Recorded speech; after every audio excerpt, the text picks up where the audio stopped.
El Huaypec de Tekal. Historia de un nahual. Basado en los testimonios del poblado de Tekal de Venegas. Mérida, Yucatán, es la ciudad blanca, un hermoso lugar enmarcado en la imponente selva maya.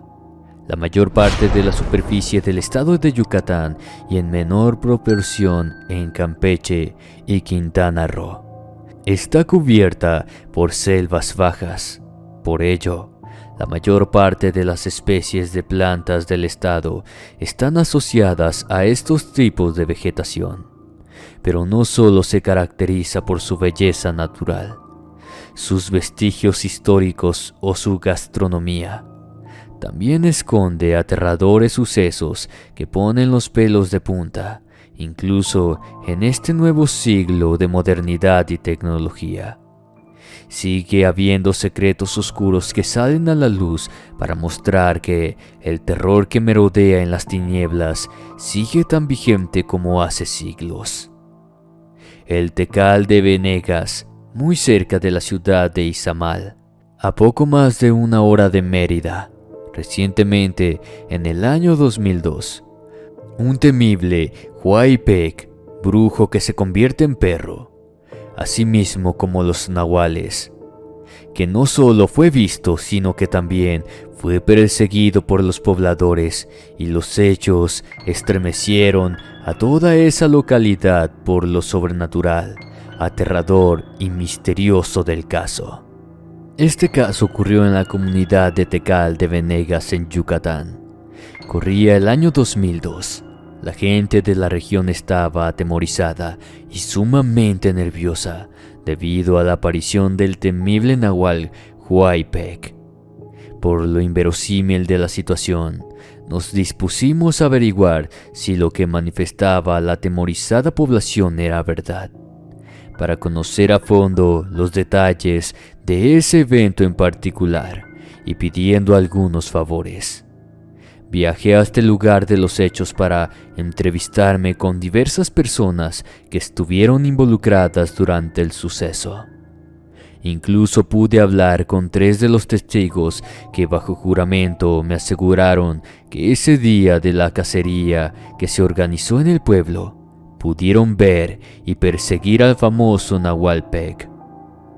Estas personas me comentaron que en esa población, como en muchas otras de la República Mexicana, donde todos se llevan bien como vecinos, es común que, de una u otra manera, todos se conozcan aunque sea de vista.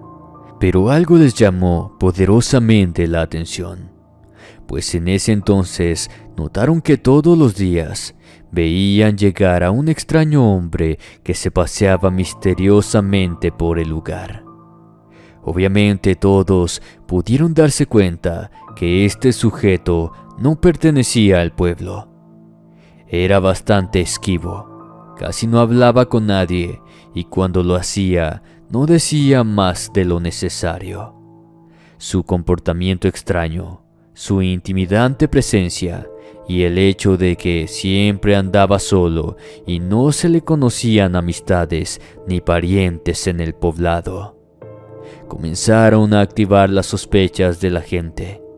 Quienes llegaron a poder verlo más de cerca decían que su presencia les causaba intranquilidad, que su mirada era atemorizante. Olía extraño y cada vez que llegaba no se le veía salir. Se hospedaba en algún lugar y se quedaba sin salir, pero extrañamente por las noches se perdía de vista, como si desapareciera. Lo verdaderamente sospechoso y extraño era que, una vez que caía la noche y este tipo se perdía, pareciera dar paso a la llegada de un enorme perro negro, el cual al principio solamente se paseaba por las calles, como inspeccionando los alrededores, de inicio merodeando, pegándole severos sustos a quienes llegaran a toparse con él. Su presencia hacía correr a todos los perros del barrio, pero posteriormente pasó a los desmanes, pues ya no solo merodeaba las calles solitarias de la comunidad, sino que su osadía llegó a tal extremo de comenzar a meterse a las casas, lo que obviamente provocaba el terror entre los habitantes. Era muy sigiloso, pero semejante animal no se puede esconder tan fácilmente, y menos dentro de una casa. Los afectados de las tropelías de ese animalejo comentaban a la mañana siguiente acerca de lo que ese perro había hecho la noche anterior. Algunos decían que se metía a robar su dinero y cosas de valor. Otros comentaban que quizás era un lobo que se había escapado del zoológico o de algún rico que lo tenía de mascota, que quizás por hambre entraba a las casas, pues manoseaba la comida. Lo malo fue cuando notaron que la comida que tocaba se echaba a perder muy rápido, y lo peor empezó cuando comenzó la matanza de animales de patio, la pérdida de mascotas, y la alarma se activó definitivamente cuando algunas personas afirmaron que lo vieron espiando a las muchachas y a los niños desde las ventanas de las casas. Si no era Chana, era Juana. El caso es que ese animal extraño estaba perjudicando seriamente al pueblo. No había mañana que no saliera a la sazón de la plática sobre los desmanes que ese famoso perro había ocasionado en la noche. Gallinas perdidas, cerdos muertos y masacrados, mascotas extraviadas, bienes que se perdían de las casas. No había mujer que no se sintiera acosada por una furtiva mirada que se le hacía estremecer por las noches. Los niños dormían con sus padres debido a que observaban algo que los miraba por las ventanas en las noches. El pueblo estaba cansado, asustado y harto de los hurtos, los asesinatos de los animales y del acoso de ese maldito perro. Llegaron al grado de no salir por las noches y encerrar a sus familias a piedra y lodo para que nadie saliera o ese maldito perro no entrara. La actividad nocturna se había muerto en ese lugar. Ni siquiera las cantinas se salvaron de los merodeos de ese animal del demonio. Al caer el sol, la gente ya estaba resguardada en sus casas, y en las calles se escuchaba el silencio que daba paso a los aullidos de los perros que huían despavoridos a esconderse, pues sabían que el gran perro negro venía en dirección a ellos. Cuando llegaba al final de la colonia, soltaba un espantoso alarido como anunciando que comenzaba otra noche de horror donde habría robos o muertes. Ante el asedio de la bestia, la gente se sentía incapaz e impotente de resguardar a sus seres queridos. No sabían qué hacer y como siempre todos hablaban de mil cosas, pero nadie decía absolutamente nada de utilidad para deshacerse de ese mal que los tenía al borde de la ruina y la locura. Pero como bien dicen los dichos populares, a cada capilla le llega su fiestecita, y aquel osado animal finalmente cometió un grave error, pues al sentirse confiado que nadie le iba a hacer frente y creerse prácticamente ya dueño del pueblo, olvidó tomar sus debidas reservas y sin saberlo se fue a meter a robar en una casa donde vivía una familia que se dedicaba a la cacería de animales grandes. Cuando el gran perro entró, no contaban con que los dueños estaban en casa, despiertos y limpiando sus armas. Al ver a semejante animal, lo primero que hicieron fue apuntar sus escopetas. El perro salió a toda velocidad de la casa, destruyendo la ventana y algunos muebles, los cuales estaban de paso. pasando a traer algunas cosas en el patio que al tirarlas despertaron a medio pueblo. Los dueños de la casa salieron tras él, lo persiguieron y le dispararon en varias ocasiones. Al desconocer la naturaleza de ese animal y como eran varios, algunas de las balas lograron darle al maldito perro, hiriéndolo. Los cazadores vieron que habían acertado en el blanco. Siguieron su rastro de sangre y sabían que lo habían herido de gravedad, pues el rastro era profundo. Seguidos por varias personas del pueblo, lo que procedieron a hacer fue a seguirlo, pues era quizás su única oportunidad para terminar finalmente con este ser y su oleada de terror. Algunos de los pobladores ya sabían que no se trataba de un animal ordinario, sino de un nahual Huaypec y que no debían dejarlo escapar. El nahualpec, herido gravemente, intentó huir y perder a sus perseguidores, internándose entre los patios de las casas, pero debido a que iba lesionado, no coordinaba bien ya sus movimientos, por lo que tropezaba frecuentemente, haciendo mucho ruido, lo que delataba su posición a los perseguidores. Sin importar el miedo y a pesar de que ya era muy noche, varias personas salieron de sus casas para ver qué demonios estaba pasando. Cuando se dieron cuenta que estaban cazando al animal infernal, se unieron a la cacería, mientras mujeres y niños eran puestos a salvo en el interior de los domicilios. La persecución se extendió por calles enteras. Persiguieron al animal a lo largo y ancho del pueblo, hasta que finalmente pudieron darle alcance. Exhausto y visiblemente agotado, le cercaron llegando al centro de salud de la comunidad. A pesar de estar moribundo, el enorme brujo, convertido en perro, se irguió en sus patas traseras y agonizante pero mostrando su fiereza, intentaba defenderse de sus atacantes. Pero fue inútil, pues a pesar de sus intentos, fue rodeado por los pobladores, quienes tuvieron que acribillarlo a balazos para poderlo abatir, pues este no caía. Finalmente, y debido a la cantidad de heridas, murió. Una vez que comprobaron que verdaderamente había perecido, hay quienes afirman que se llevaron el cuerpo del animal cocido a balazos hasta el palacio municipal.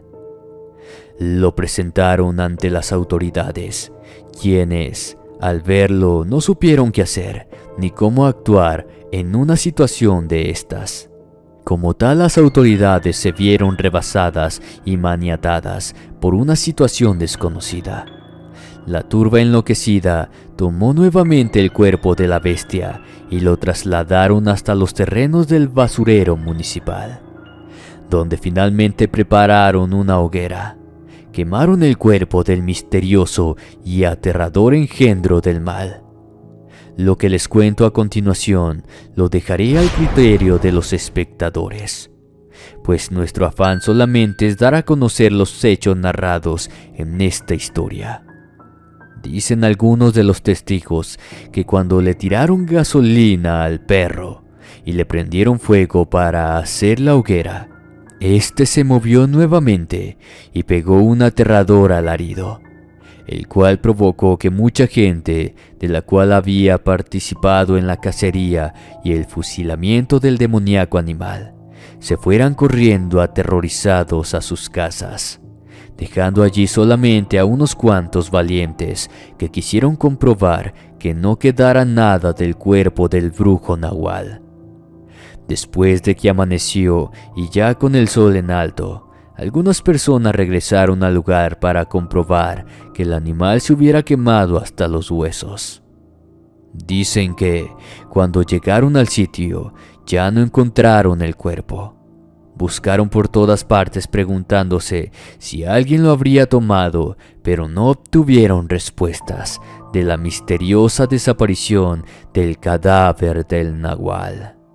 Las cosas, en vez de terminar, habían tomado un tono más siniestro, pues los sucesos paranormales no terminaron ahí.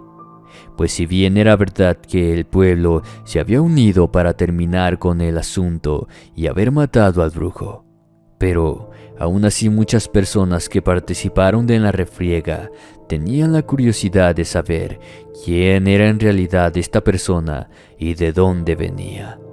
Así que había muchos cabos sueltos en este caso que hasta llegó a considerarse como licantropía. Pero no es el caso, pues el Huaypec Nahual se transforma voluntariamente haciendo uso de su magia negra, por lo que lo correcto es llamarle teriántropo y no licántropo. Para hacer más raro aún el suceso, al pueblo llegó días después una señora misteriosa. Eso a los pocos días de la ejecución y quema del brujo. Esta señora, según se dijo, provenía del municipio de Tuncas. Se veía buena persona, no parecía realmente importante, a no ser que, con mucha discreción, hacía preguntas específicas. A la gente que llegó a preguntarles algo, afirman que, bajita la mano, les sacaba detalles sobre el incidente del famoso nahual que había sido asesinado.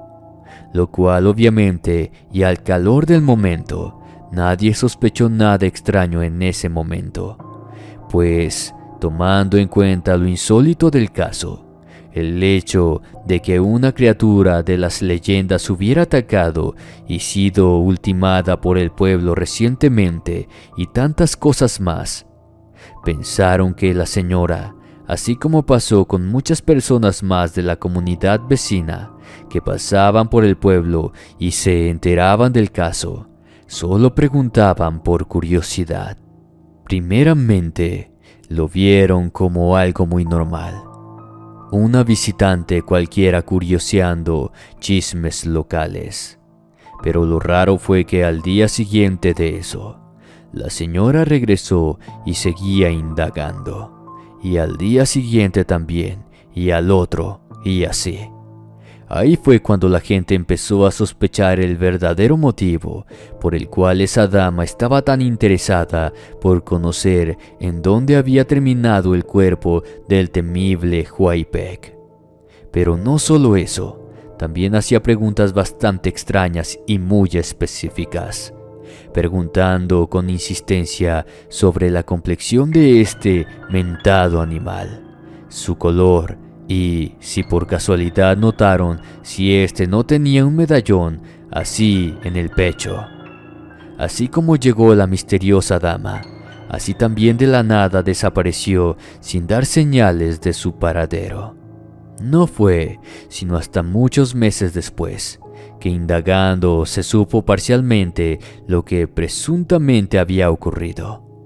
En los pueblos es costumbre el llevar y traer las noticias foráneas. Esté a cargo de los comerciantes y muy en especial en los que salen a la capital o a otros estados para mercar sus productos y traer novedades al pueblo de otras regiones. Pues resulta que en uno de esos viajes a la comunidad de Tuncas, se enteró de que al parecer esa señora misteriosa que habían visto haciendo preguntas en el pueblo era la esposa del Huaypec, que habían matado tiempo atrás. Digo parcialmente, pues no se reveló ni el nombre en el nuevo paradero de la señora, pero sí lo que se cuenta allá, pues ella supuestamente lo despidió por un supuesto viaje de negocios que iba a realizar en esa región en particular. Pero pasaron los días y las semanas, y como éste no regresó nunca a su casa, sospechaba que algo había salido muy mal.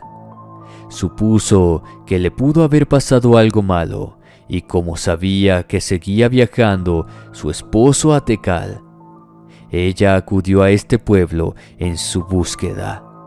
la única manera que se le ocurrió para enterarse del paradero de su pareja, pues se cuenta que ella de antemano ya sabía que su marido era un Huay Nahual. Cuando llegó y se puso a indagar los rumores acerca que allí se había acabado con la vida de un animal misterioso, fue cuando obtuvo la información y así supo su triste final. Al no tener ya motivos para quedarse en su población, un día simplemente se fue sin decir nada ni despedirse de nadie. Solamente se fue dejando atrás el recuerdo de su finado esposo, que no era del todo malo, sino que simplemente hacía lo que hacía porque era su naturaleza. Obviamente que ella sabía que algún día pasaría algo así.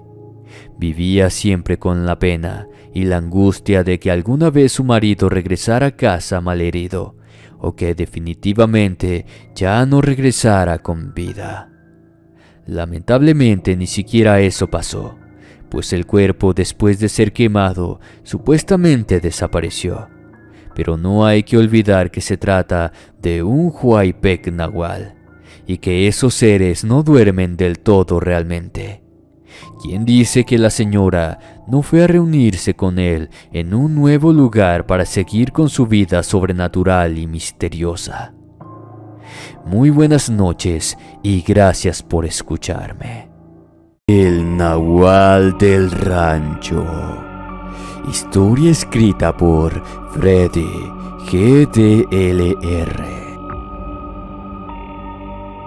Hay una historia que pocos conocen, y cuando digo pocos, me refiero a que es una historia de pueblo, y solo es una historia que se escucha entre los campesinos de los alrededores.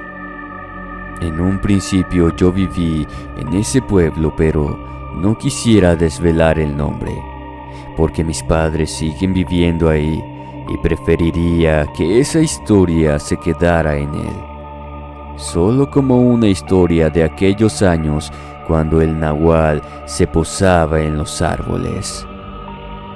Había muchos caminos que llevaban a una infinidad de veredas, nunca con un trayecto estable, y rodeados de varios ranchos, de los cuales ya sabíamos a qué familia pertenecía, pues nunca era un misterio. Había uno en especial que ni siquiera tenía una historia que conociera sobre la familia que habitó en él, pero se decía que un anciano vivía ahí, aunque nunca le podías ver. El rancho estaba descuidado, los cristales y las ventanas rotos, y la hierba había crecido. Solo había un camino donde no creció, y ese era el camino que iba directo hacia la puerta de la casa vieja. Un día, unos chicos, por curiosos y por la historia que se contaba, se adentraron en la oscuridad a invadir el interior de esa casa. Solo iban con la intención de comprobar los rumores que ahí no vivía un anciano, sino un ave negra de tamaño descomunal, que se alzaba en la oscuridad buscando a su víctima. Si eso era verdad, lo sabrían en ese momento cuando comenzaron a gritar, supuestamente a la nada, pero de pronto escucharon algo grotesco. Se trataba de un fuerte y resonante graznido que pareciera ser emitido por una gran parvada de cuervos. El sonido provenía desde algunos de los rincones de la casa. El sonido aturdió hasta el más sordo y salieron corriendo rápidamente de ahí sin ganas de regresar. La gente ya compartía una misma historia, que en el rancho había un anciano nahual y que no pretendía dañar a nadie, a menos de que estos intentaran pisar sus tierras con malas intenciones. No tengo idea de cómo realizaba sus transformaciones, pero un hombre llamado Emilio dijo que un día se quedó hasta tarde trabajando en los cultivos y que regresó por el camino de siempre. Sus pasos se dirigían despreocupados sobre el camino rumbo al pueblo, y fue entonces que vio algo en una de las ventanas de la casa del anciano.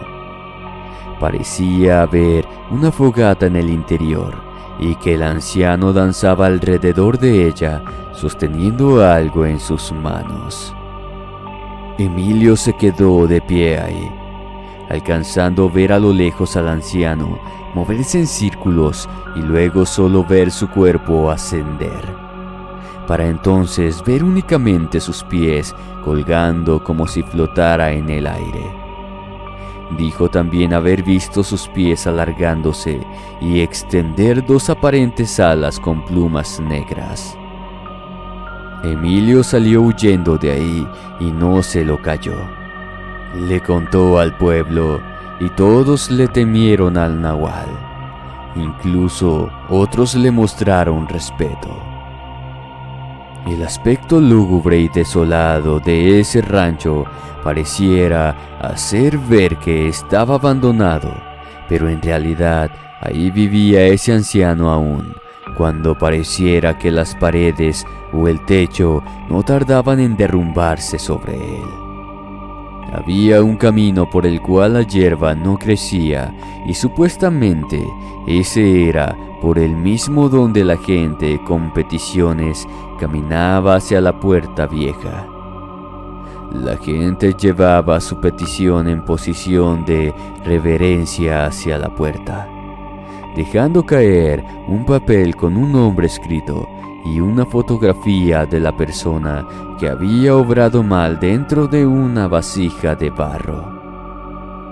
El anciano tomaba la petición de la vasija y quemaba la fotografía en la fogata. Danzaba alrededor y se alzaba en el aire, extendiendo sus dos alas y graznando en la penumbra del oscuro cielo. Podría decir yo mismo que solo era un invento, historias que se les cuentan a los niños o simplemente rumores nada creíbles. Pero yo lo vi. Había un vecino a quien conocíamos como Toño, quien tenía un terreno muy grande. En él había varios nogales inmensos, y en los días cuando el aire estaba fuerte, el sonido de las ramas moviéndose causaban un gran alboroto. Con el crujir de las ramas y las hojas cayendo en la temporada de otoño. Las historias de su casa involucraban a una mujer mayor que fue desalojada por su propio hijo, quien ahora habitaba sus tierras, y a la orilla del pueblo en una pequeña casa de madera vivía la madre, quien fue despojada de todo lo que ella y su marido trabajaron en su momento. Toño parecía un hombre honesto, trabajador, respetuoso y amigable. Incluso mis padres tenían una buena relación con él. La historia de su pasado y el cómo le quitó todo a su madre era solo eso, una historia que nadie sabía si era real. Cierto día, una anciana encorvada caminó por el sendero que la llevaba a la puerta de la casa del nahual y dejó caer dentro de la vasija de barro una petición. Posiblemente la anciana era la madre de Toño, quien estaba rogando por desgracia para su propio hijo y así poder recuperar lo que era suyo. Una noche salí a la noria por un balde de agua y podía escuchar como siempre las hojas caer, volar de un lado al otro y las ramas crujir con los burdos movimientos. Pero había algo más. Los sonidos de la noche se acompañaban con el resonante y siniestro graznido de un bulto negro, que estaba parado sobre una de las ramas de un nogal en el terreno de Toño. Recuerdo que entré llamando a papá, con miedo por lo que había visto, y cuando salimos ya no había nada, pero podíamos escuchar un tosco revoloteo alejarse sobre nosotros. «Es el nahual». «¿Quién?», Es el anciano del rancho, hijo. Mis padres creían la historia del nahual y lo respetaban por eso. Me dijeron que si lo volvía a ver no hiciera nada, porque él solo estaba cumpliendo la petición de alguien. Yo recuerdo que le pregunté que por qué dañaría a Toño si era una buena persona, y papá me respondió: nadie conoce la verdad sobre la gente. No todas las personas son buenas, y no te preocupes que al nahual no se le puede engañar. Si lo ves, date la vuelta y déjalo tranquilo. Obedecí a mi padre y volví a ver al nahual, pero esta vez había bajado del árbol y caminaba hacia una de las ventanas de Toño. Su tamaño era descomunal. Era un siniestro cuervo del tamaño de una persona, cuyo color se perdía entre la oscuridad y sigilosamente se acercaba hacia su presa, quien posiblemente dormía. En los días posteriores, Toño se puso muy mal y decían que estaba muriendo a causa del nahual que se posaba en su árbol. Él sabía que la anciana a la que había corrido se acercó a la puerta del nahual para pedirle que le causara desgracia y no iba a esperar que algo así lo matara. Dicen que salió una mañana rumbo al rancho del nahual, pero nadie supo el motivo. Unos decían que quizás había ido a confrontarlo y otros que posiblemente había hecho una petición también. Pronto Toño tuvo mejor cara y el nahual ya no volvió a pararse en sus ramas.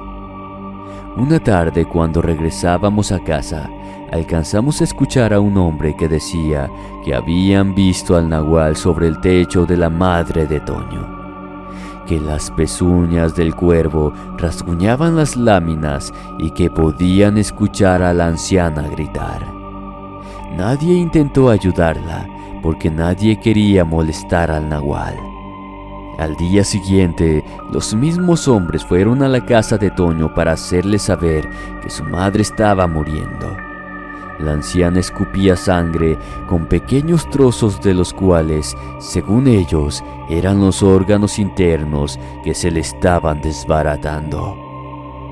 La frialdad y la respuesta de Toño les dejó confundidos. Se lo merece. Pero es tu madre. No se confundan. Ustedes creen conocer la historia, pero la verdad, esa mujer no es mi madre. Cuando mis padres se separaron, papá metió a una maldita mujer de la vida galante a la casa y lo convenció de que me corriera. Yo me fui a vivir un tiempo con mi mamá. Luego me enteré que mi madre murió y no dudo que haya sido ella la que lo mató, porque metía hombres a la casa muy seguido. Mi madre, antes de morir, me convenció de que expulsara a esa intrusa de nuestras tierras y la despojara de cosas que nunca le pertenecieron. Ustedes solo armaron una falsa historia y se dejaron llevar por las palabras de otros, cuando la realidad de la historia era otra, una que nunca nadie conocía. Esa mujer está muriendo por todo el daño que causó y no pudo engañar al nahual. Él conoció la verdad y supo quién era el malo aquí, por eso la está haciendo pagar. El nahual escuchó mis plegarias cuando me arrodillé frente a su puerta, y al que mal obra, mal le va. El nahual del rancho atormentó a la anciana toda una noche, y cuando ella expulsó la última gota de sangre por la boca, él se alzó de la penumbra de la noche, extendió sus alas y volando lejos luego de que ella murió. Podría resultar ser esta una historia poco creíble, pero para quienes creemos en los nahuales o quienes hemos visto a alguno una vez, creerán mi historia. De verdad existen, y por muy increíble que parezca, son tan reales como una bruja, un fantasma o un duende. Yo lo vi, y aunque cuando lo he platicado no me han creído, nada me saca de la cabeza que estuve a pocos metros de él hace más de 30 años. Muchas gracias por haber escuchado mi historia. El gato negro. Historia de terror escrita por Freddy GDLR. Esta historia forma parte de una leyenda de Ensenada, Baja California. Alguna vez hubo un gato un tanto extraño paseando entre la hierba, merodeando la casa de una mujer llamada Emma, y su atención estaba fija en ella. Emma era una mujer solitaria, quien vivía en compañía de un montón de gatos, a quienes cuidó y rescató. Si en la calle se encontraba con un gato herido o hambriento, no dudaba en tomarlo entre sus brazos y llevarlo con ella. Emma era feliz con verlos alrededor de su casa, verlos comer lo que ella les daba, o verlos dormir y jugar en el interior. Una de tantas noches, ella despertó por un sonido extraño. En un principio no tenía idea de qué la había despertado, y de pronto volvió a escucharlo. En su ventana pudo escuchar un golpe, y al mover la cortina para ver afuera, ahí estaba él, un gato negro, cuyos ojos resplandecían con intenso brillo a la luz de la luna, y el cual maullaba intensamente viendo el rostro preocupado de la mujer. Sin dudarlo, ella abrió la ventana y lo dejó entrar sin imaginar al demonio que estaba dejando pasar. Él, al contrario de los demás gatos, parecía un animalito muy amoroso y cariñoso. Se le pegaba a su pierna, la seguía a todos lados, le ronroneaba y hasta incluso dormía en su cama. Poco a poco, él se ganó el cariño de Emma, pero ella comenzó a notar algo muy raro. Cada uno de sus gatos comenzó a alejarse de su casa. Ya no se acercaban a ella cuando les ofrecía comida o cuando los llamaba. Ellos no querían estar cerca de la inquietante presencia de ese gato negro. Un demonio disfrazado de un animal, aparentemente cariñoso, que fue alejando a cada uno de los felinos, quienes prefirieron mantener su distancia. Los animales son criaturas muy inteligentes y, por lo que se sabe, susceptibles a cosas que no son de este mundo, como el perro que llora y ladra cuando algo no está bien en casa, o cuando aúlla porque la muerte anda cerca. Asimismo, los gatos maullan fuertemente y se erizaban cuando estaban cerca de ese misterioso gato, lo que significaba que algo no estaba bien con él. Había una gatita siamesa a la que la mujer le tenía mucho afecto, y antes de que ésta también terminara yéndose, la mujer actuó rápido y comenzó a darle más atención que al gato negro. Lamentable error. Una tarde-noche, mientras la mujer sirvió un poco de leche en un tazón, recorrió su mano sobre su lomo. La acarició y se inclinó a darle un beso, sintiendo ésta el amor de quien la alimentaba. Pero había algo en un oscuro rincón, una presencia maligna que gruñía ferozmente como si de una gran criatura se tratara. Sus ojos brillaban con un rojo fuerte e intenso, como si a través de ellos pudiese ver el mismo fuego infernal del inframundo. Y esos resonantes gruñidos eran tan extraños que, más que el sonido de un gato, parecía una voz gutural que venía desde el fondo de la garganta de un pequeño gato negro. ¿Qué tienes?, preguntó la mujer, inclinándose hacia el gato. Pronto vio a su gatita algo asustada cuando esos ojos brillantes en ese oscuro rincón salieron de ahí y a la luz estaba ese escalofriante gato con sus pelos erizados, el cual no dudó en lanzarse sobre la gatita, quien no pudo defenderse por más que lo intentó. El gato mordía el cuello de su víctima y la mujer intentaba separarlo, pero pareciera que este gato no era de este mundo. Tenía una fuerza sobrenatural y para cuando la mujer lo golpeó con la escoba, la sangre ya se había hecho presente. La gatita dejó de luchar. Sus patitas ya no se volvieron a mover y solo dio un último jadeo antes de dejar de respirar frente a la mujer que la rescató. Mientras que el asesino se lamía sus garras y le maullaba tiernamente a Emma como si nada hubiera pasado. Emma cayó de rodillas ante el pequeño cadáver ensangrentado de su gatita y maldecía a gritos a ese gato negro que llegó como un extraño a su ventana. Tomó la escoba y lo ahuyentó de ahí, pero una vez afuera de la casa, este la veía con odio y le gruñía como si no le tuviese miedo. Durante varias noches Emma tuvo que soportar al gato negro que no dejaba de rasguñar al cristal de su ventana y sus maullidos prolongados parecían más como lamentos, los cuales se volvieron más agresivos.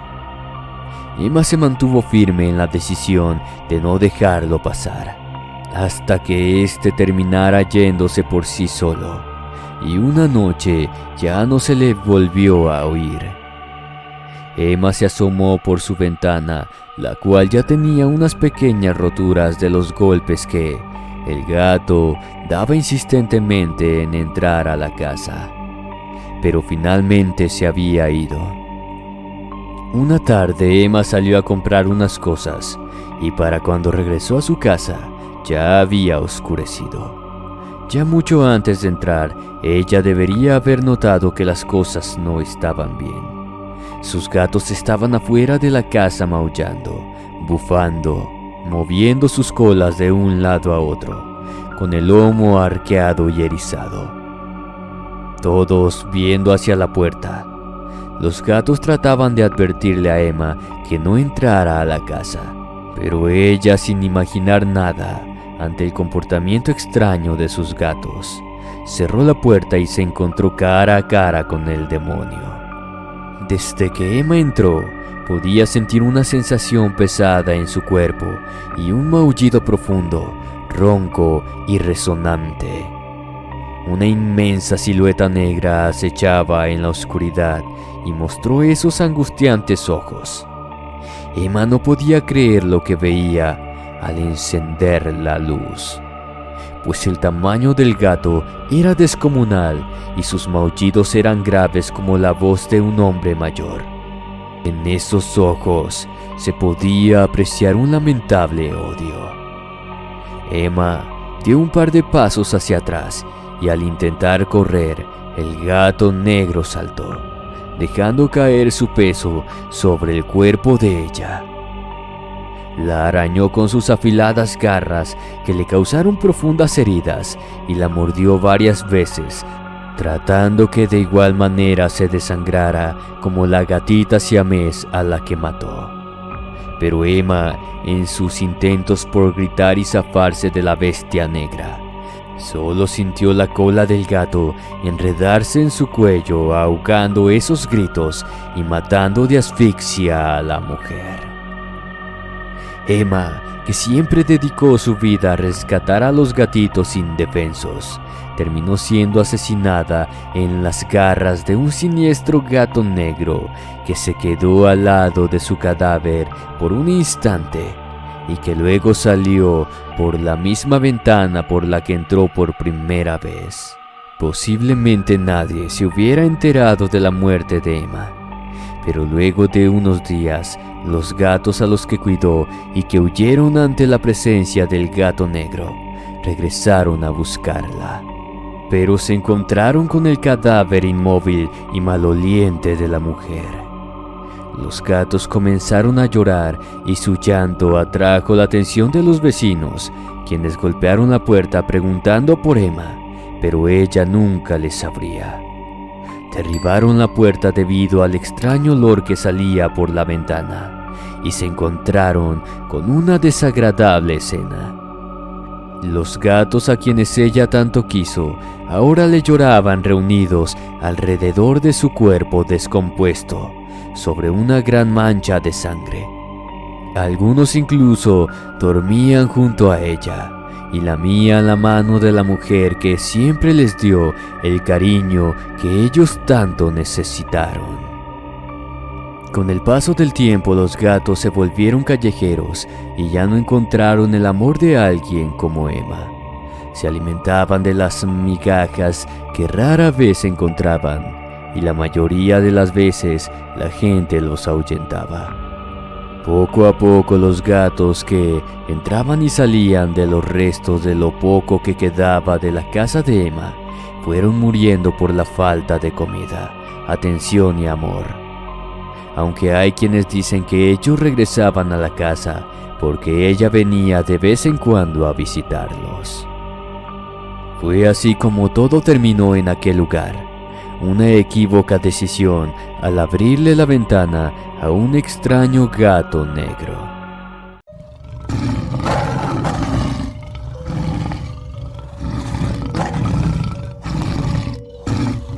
Asediados.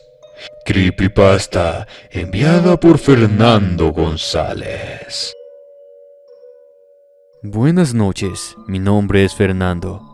Quiero contarles algo que nos sucedió hace bastante tiempo. Actualmente tengo 69 años. Soy nativo de Sonora y mi familia siempre ha sido orgullosa de sus raíces indias. Les comento que a los 15 años, allá por 1967, cuando aún no se veía venir el desastre de los estudiantes, yo era un joven rebelde y renegado. Mis ideales eran siempre ser libre, recorrer las carreteras en mi motocicleta, obviamente como todo joven nativo orgulloso. Me la pasaba, como bien dije, vagando, sin tener gran cosa que hacer que renegar y beber. Cabe mencionar que las tradiciones del pueblo sinceramente me daban igual, hasta que mis padres me pusieron un ultimátum. O me ponía a ayudar en la casa o me iba de ella. Sin opciones, simplemente se me hacía injusto, pero no había remedio. Así que me asignaron ciertas tareas, entre las cuales destacaba pastorear a una bola de borregos apestosos y mugrientos, que eran sumamente aburridos. Pero afortunadamente no iba solo. Alondra, mi hermanita pequeña, la cual tenía unos 5 años, era igual de renegona y traviesa que yo. Me hacía compañía, además de Solovino, nuestro querido perro pastor. Era un perro realmente feo, le faltaba un ojo, su pelo estaba tieso. Comía basura de vez en cuando, pero era muy leal y lo adopté desde niño por eso. Porque ese perro no seguía las reglas. Era también como yo. Eso sí, era muy fuerte y muy valiente. De eso no cabía ninguna duda. Recuerdo que la mayoría de las veces que me tocaba ir a llevar a las ovejas a pastar, procuraba que estuvieran frescas y cerca. El hecho que no me gustaran no significara que fuera malo con ellas. Pobres animales. No sé qué diablos hacían a mitad del desierto. Llegó el verano y el castigo fue minando la severidad poco a poco. Mi padre accedió que aparte de Alondra y Solovino, me podía acompañar mi primo Jorge, de la misma edad que mi hermanita. Por lo que era genial verlos divertirse y que me invitaran a practicar en sus juegos. Quizás eso fue precisamente lo que me ablandó de inicio mi trato con las ovejas. Comencé a peinar su lana. Me tocó esquilarlas una vez y se veían más animadas. Quizás toda esa lana les estorbase y les pesaba demasiado. Esa tarde no las llevé a pastar, pero mis nuevos socios me ayudaron a darles alfalfa fresca. Después de todo, se portaban muy bien y quedaron muy limpias sin todo ese exceso de pelo en sus cuerpos. A la mañana siguiente, los niños y yo estábamos llenando nuestros morrales con cebada, avena y multigrano. El pasto que pueden comer las ovejas realmente no es mucho y debemos hacerlas caminar bastante rato. Pero finalmente encontramos un lugar muy bueno para pasearlas tranquilamente sin el temor de que se insolaran o se perdieran. Había un pequeño tipo de estanque de agua limpia donde crecía mucho pasto. En un risco cerrado, solamente una entrada, solamente una salida y bastante alto, por lo que sol y sombra les daba de manera equilibrada y podían comer hierba dulce y fresca. Además, los niños se divertían mucho con solo vino en el estanque. Así que pensé que habíamos tenido la mejor suerte de todas. Incluso mis padres y mi familia notaban el cambio tan positivo que estaba teniendo. Cierto día nos dijo uno de mis tíos que detrás de ese oasis había una arboleda de nogales, por lo cual se me hizo buena idea intercalar las actividades. Llevaríamos una carreta para colectar nueces y poder venderlas en la plaza y sacar algo de dinero para comprarles golosinas y juguetes a los niños. Después de todo lo merecían. Trabajaban igual de duro que yo, aunque ellos lo tomaban como juego.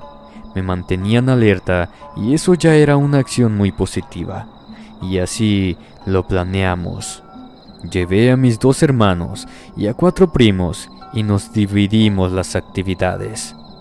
Los pequeños se quedarían con solo vino cuidando las ovejas. Nosotros 2, Carlos mi primo, que tenía la edad que yo, iríamos por nueces en la carreta. La bisabuela Lupe casi nunca hablaba, pero esa ocasión algo llamó su atención cuando le mencionamos el ojo de agua.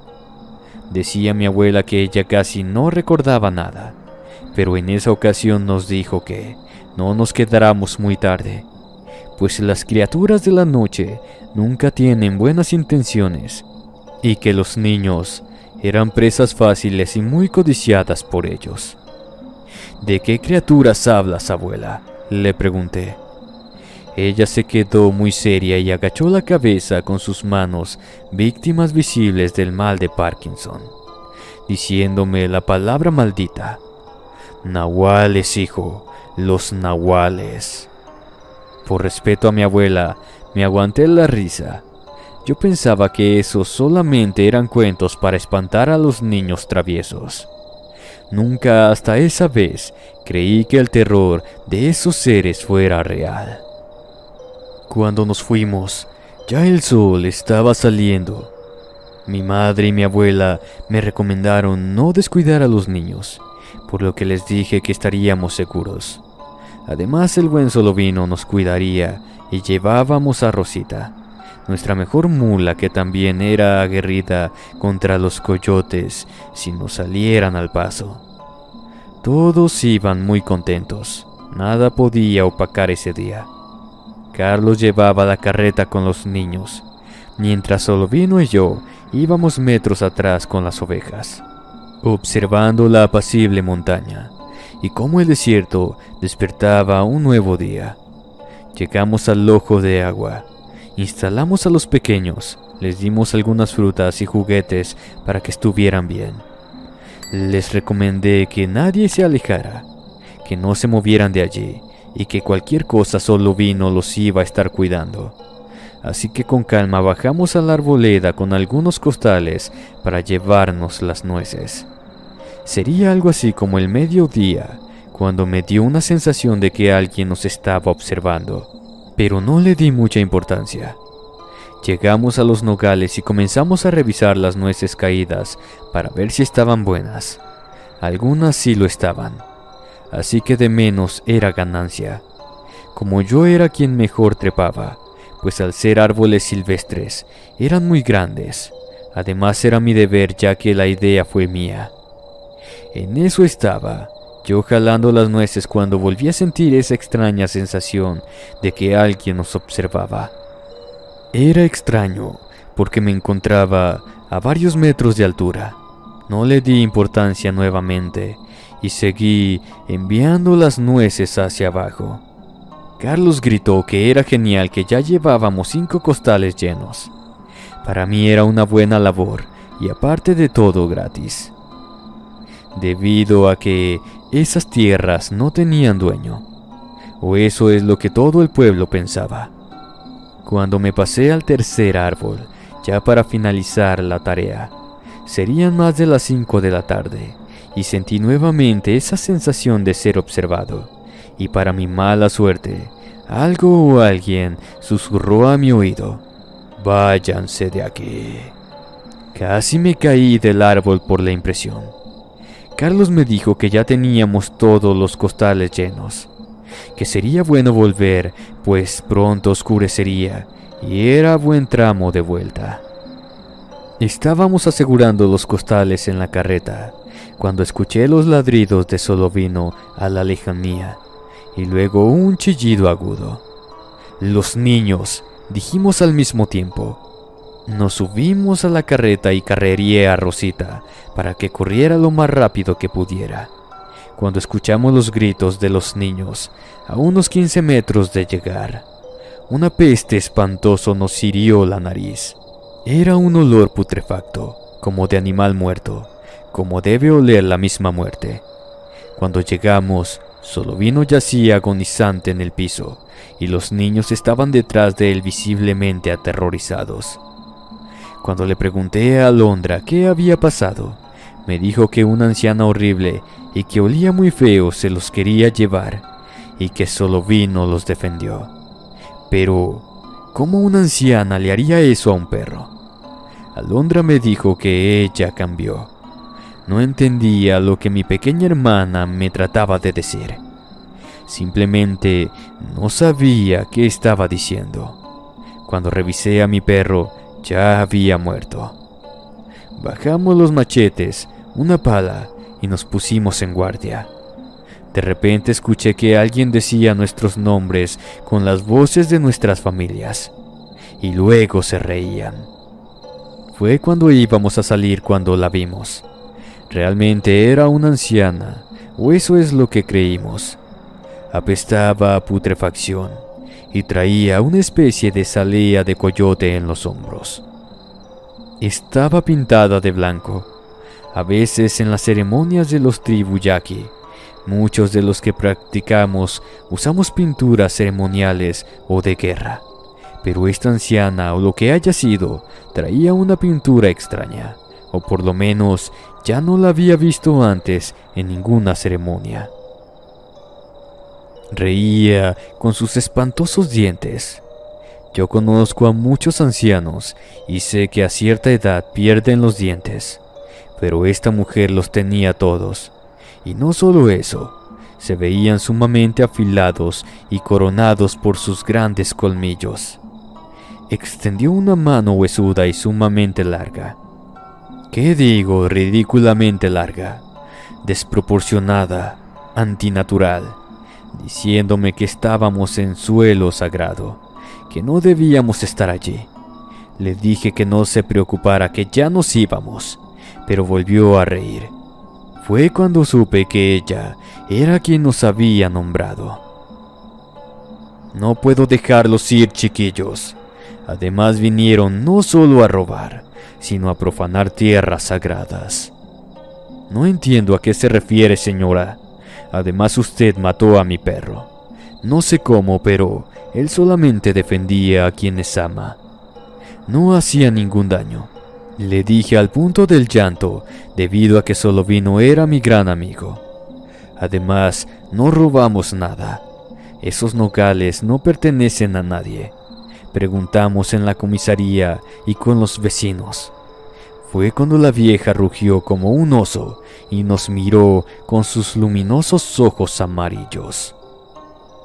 Estas tierras son nuestras desde el principio del tiempo. ¿Quién va a decir a quién pertenecen y quién no? La gente solamente viene a tomar sin saber que este suelo es sagrado y ahora pagarán el gran precio de haberse atrevido a profanarlo. Terminó la anciana y se colocó la piel del coyote. No sé cómo describir lo que estábamos viendo. Simplemente era una especie de hombre lobo, pero con cuernos de venado, patas de cabra, y parecía que se acabara de levantar de la tumba después de meses de haber muerto.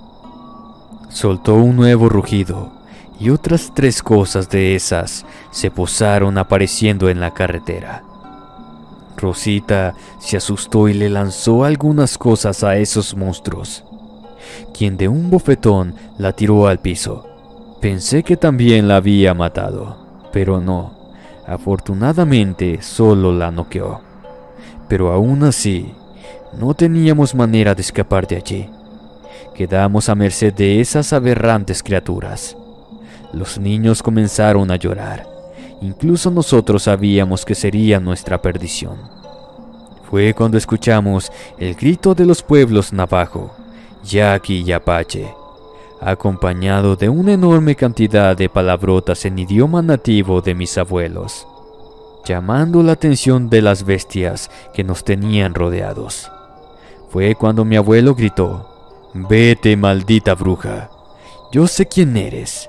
Si no quieres que diga tu nombre para que el chamán te maldiga, lárgate y deja ir a mis nietos». Esas cosas se alejaron a las sombras. Pensamos que nos dejarían ir así nomás, pero estábamos muy equivocados. Esa noche llegamos a casa todos espantados.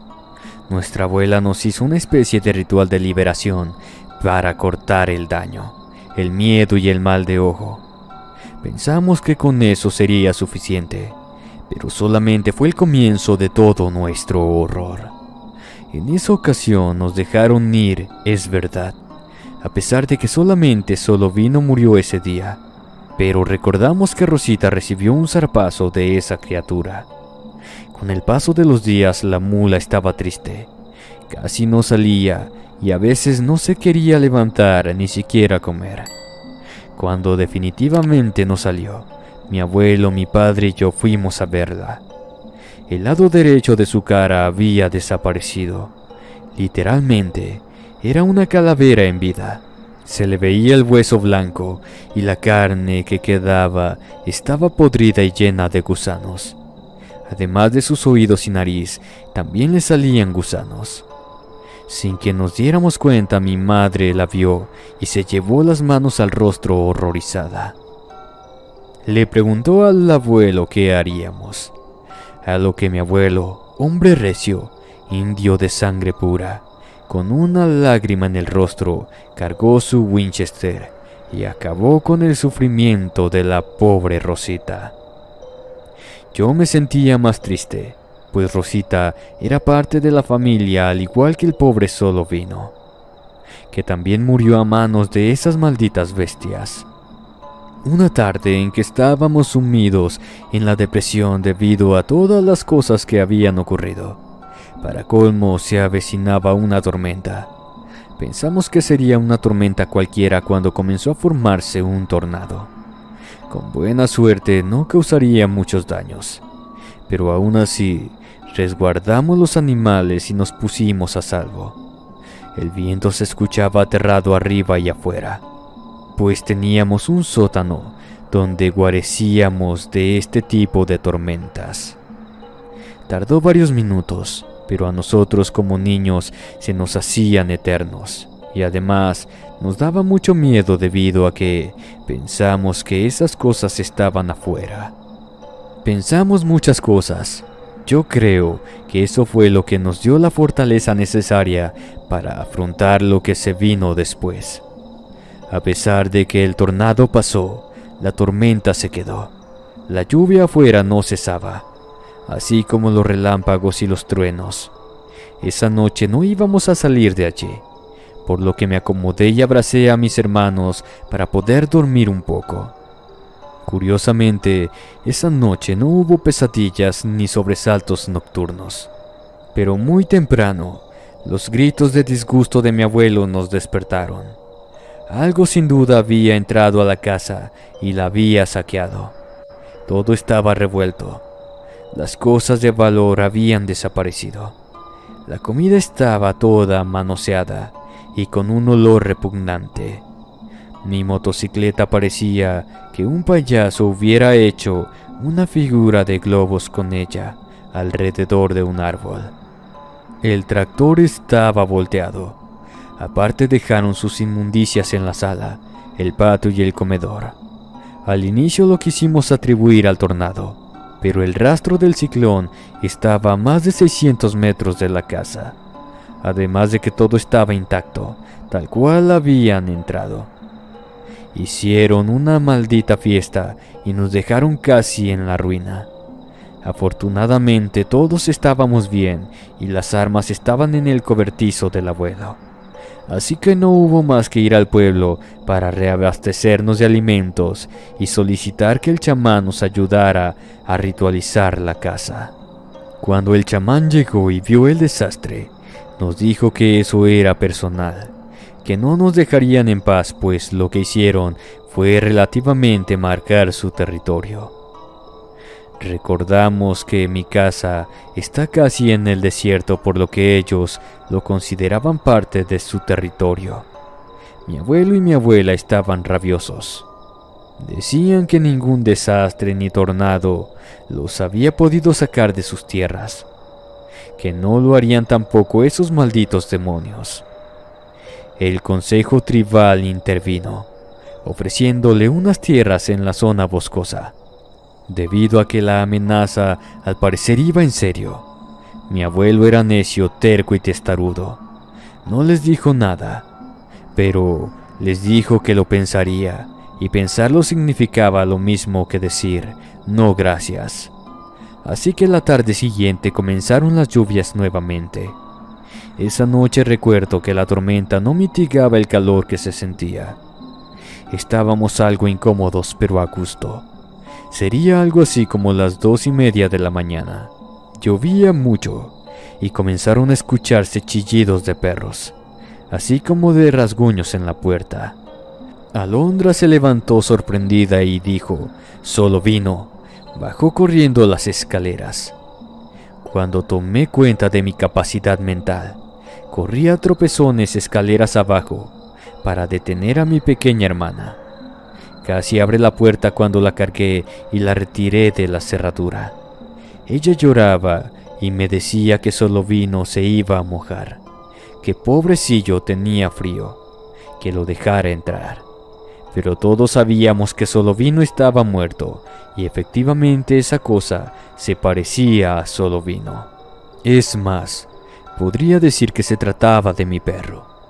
De no ser porque repentinamente comenzó a repetir el mismo sonido una y otra vez, como en una repetición automática. Pero era un espacio hueco. Luego se cayó y los amarillentos ojos se clavaron en nosotros, para después perderse en la insondable tiniebla de la noche. Me costó mucho trabajo hacer entender a Alondra que solo vino había muerto. Era uno de los monstruos que se hizo pasar por él. La cosa es que esa noche me encerré con mis hermanos en un cuarto con un sillón trabando la puerta para que ellos no salieran y nada pudiera entrar. Mis padres y abuelos se habían percatado del intento de ese infeliz demonio la noche anterior. A mediodía llegó el cerrajero y cambió las chapas por unas antiniños, debido a que era demasiado riesgo permitir que las puertas las pudieran abrir por accidente o curiosidad. Además de que se reforzaron las ventanas con barrotes gruesos. La abuela echaba cuanta chuchería le podía sacar al chamán o los remedios de las vecinas para alejar a esas bestias. Nada resultaba. Nos empezaron a robar los mejores borregos, pollos, reses. ensuciaban el maíz, el trigo, la avena, todo cuanto estaba en el silo o en el establo. Mataron a nuestros mejores caballos, arrojaban animales muertos a la cocina, rompían los cristales, hasta que mi madre, en un impulso de valor, locura, desesperación o qué sé yo, salió y encaró a esas cosas sin armas. Simplemente les gritó que qué carajos era lo que querían de nosotros. ¿Qué quieren para que nos dejen en paz? Fue cuando la anciana aquella se acercó. Era la misma que nos había espantado en el ojo de agua. Queremos nuestras nueces y que no vuelvan a nuestro territorio jamás. No sé cómo ni por qué, pero mi madre habló por largo rato con esas cosas. Y tampoco sé cómo convenció a mi abuelo de mudarnos de la zona desértica a la zona rural. Cuando les devolvimos hasta la última nuez de su tierra sagrada, y una vez que nos mudamos, jamás volvimos a saber nada de ellos. La gente decía que no volvieron a aparecerse ni a molestar a los vecinos. Quizás suene tonto, pero las tradiciones y los sitios sagrados existen por una buena razón. Cuando eres niño, no asimilas la importancia del respeto, y afortunadamente para todos, esta vez pudimos salir bien librados. También aprendimos que no siempre se puede ganar. Simplemente no éramos bienvenidos en sus tierras debido a un error que no fue culpa de nadie. Lo importante es que salimos lo mejor posible con vida, a pesar del terror que nos hicieron pasar esos seres espeluznantes y aterradores llamados nahuales. La bruja nahual. Historia de terror basada en hechos reales. Esa noche de sábado del año 1999 me sentía fantástico. Tenía 21 años de edad recién cumplidos. Un buen trabajo. Los estudios universitarios iban bien y las primeras semanas, como un joven recién independizado de sus padres, marchaban en un estupendo orden. Solo faltaba una cosa para que todo fuera perfecto. Necesitaba encontrar al amor de mi vida. Esa fue la verdadera razón por la cual aquella noche fui a aquel antro. Lustré mis zapatos, me bañé, me perfumé y salí a conquistar mujeres. El ego se me estaba cayendo a pedazos cuando, siendo las 2 de la madrugada, la única persona que hasta entonces había hablado diálogo conmigo era el barman que me preparaba los tragos. Me sentía humillado, decepcionado. Nunca fui conquistador ni nada de eso. Pero sinceramente, esa noche creí que sería mi gran noche. Y de pronto apareció ella, la más hermosa de todas las presentes, con un vestido azul ceñido al cuerpo y un escote que me hacía derretir al ver sus atributos. Caminó por en medio de la pista de baile en dirección hacia la barra donde yo estaba. Quedé fascinado cuando vi la hermosura de su piel al estar ya a mi lado. Su olor a rosas me transportó al paraíso por unos momentos. Sin ninguna clase de timidez, me adelanté para pedirle al bartender que le sirviera a la señorita lo que ella quisiera, que yo pagaría. Ella giró su bello rostro para deleitarme con su dulce mirada. Me sonrió y así empezó lo que yo creí sería la más linda historia de amor. Pero ya lo dice el dicho, no todo lo que brilla es oro. Mi nombre es Gerardo Olivares. Esto es 100% real, lo viví en carne propia. Ana, ese era su nombre, o Anita, tal cual la bauticé yo apenas me dijo. Después de bailar una hora y beber unos tragos, terminamos en mi departamento. Nos enredamos en lo más pecaminoso de lo indecible, y al final quedé contento. Mi meta se había cumplido. Logré que esa fuera mi gran noche al fin de cuentas. El amanecer nos recibió ya siendo novios. Le juré amor eterno y a cambio ella me prometió no dejarme nunca. Los días posteriores fueron pura felicidad de ambas partes, hasta que un día le pedí que se mudara a vivir conmigo. Ella rechazó mi propuesta. Su excusa no me convenció, pero la petición que me hizo seguido a eso me descolocó en lo absoluto. Me invitó a mudarme a la casa donde ella trabajaba y vivía. Allí necesitaban un jardinero y ella ya había hablado con sus jefes para que yo ocupara el puesto. Se empeñaba como empleada doméstica para un matrimonio tan adinerado como petulante. Según Ana, estos no eran tan malos, solo que no la dejaban salir durante el día. Ahí comprendí por qué solo por las noches venía a verme. Me prometió que si yo aceptaba, ahí viviría a su lado los momentos más inolvidables jamás imaginados. Renuncié a mi trabajo actual. Hice lo mismo con el alquiler del departamento. Ciego de amor, la seguí sin cuestionar nada.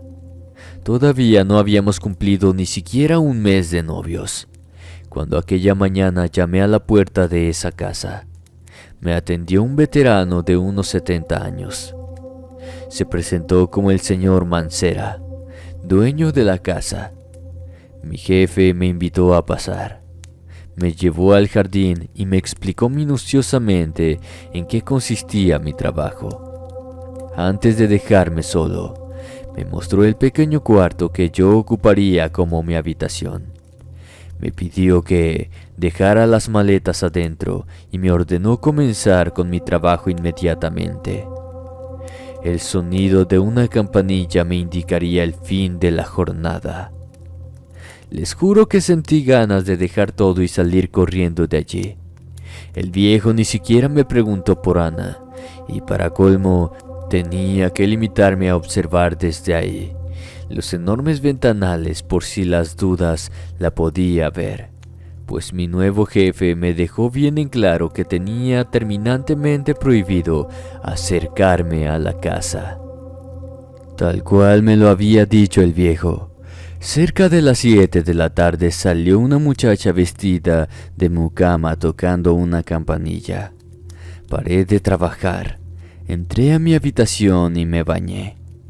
Mientras me vestía pensaba en ir directamente a la casa a buscar a Anita, sin importarme que al jefe le molestara. Ya estaba por salir cuando llamaron a la puerta. Al atender, vi a una anciana que, por la ostentosa ropa que usaba, parecía ser una duquesa. Dijo ser doña Patricia, esposa de don Mancera. El dulce tono de su voz me llenó de calma. Me perdí en la ternura de su mirada por unos segundos, hasta que recordé a Ana. Al parecer, ella ya sabía que le preguntaría por mi novia, pues antes de terminar de hablar, me dijo que no me preocupara, que había venido a verme para darme un mensaje de ella. Cuando doña Patricia se retiró, me puse a preparar todo en el cuarto. Ahí adentro contaba hasta con una pequeña cocina, así que me preparé un café mientras la esperaba. Ana llegó a la medianoche tal cual el mensaje me dejó la dueña de la casa. Pasamos la noche juntos. Antes del amanecer se retiró para ingresar a la casa nuevamente. Así el jefe no se daría cuenta. Esa rutina se repitió a partir de entonces, y siempre de la misma manera. Durante el día no la veía en ningún momento, pero en las noches compartíamos como cualquier pareja de novios. Una noche, eran cerca de la 1 de la madrugada y Ana aún no llegaba. Me preocupé un poco. Salí a caminar por el jardín, si por las dudas la podía ver detrás de alguno de los ventanales, pues ni siquiera sabía cuál era su habitación. Llegué hasta el costado de la mansión. Me paré debajo de unos árboles observando una pequeña ventana que se veía desde ahí, cuando escuché pasos detrás de mí. La alegría que sentí al pensar que se trataría de Ana se convirtió en un potente escalofrío cuando volteé y vi aparecer a aquella bestia. Les aseguro que por poco caí de espaldas al divisar tan aterradora cosa. Era una especie de lobo humanoide, monstruosidad que me hizo entrar en estado de shock. Perplejo comencé a tartamudear. Traté de correr, pero la mirada de esos ojos llenos de odio me hipnotizaron. El horrible ser comenzó a moverse dando indicios de que se acercaría hacia mí. Al estar petrificado no me quedó de otra opción que arrojarme al suelo y suplicar para que se fuera. Quedé arrodillado con la cabeza sobre el césped.